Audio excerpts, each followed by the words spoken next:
পুজো আসলেই নিরামিষ চলতেই থাকে, আর এই নিরামিষ মানেই হচ্ছে মটর ডাল, মটর ডালের শুক্তো, এগুলো তো চলেই। তবে আজ রান্না করব সজনে বা মোরিঙ্গা মটর ডাল। মটর ডালের এর আগের একটা ভিডিও দিয়েছিলাম, যেটা কিনা আমি গাঁদা পাতা দিয়ে করেছিলাম।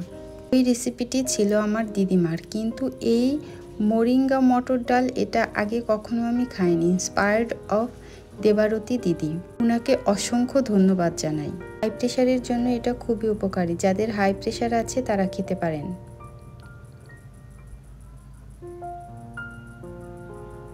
আমার ঠাকুমাকে আগে দেখতাম সজনে ফুলের বড়া আর সজনে পাতার ভর্তা খেতে, কিন্তু এটা দিয়ে যে ডাল খাওয়া যায় সেটা জানতাম না। দেবারতী দিদির ভিডিও দেখেই আমি শিখেছি এই রান্নাটা। রান্না করতে গেলে বাকি কম বেশি নিজের মতো করেও রান্না করা যায়।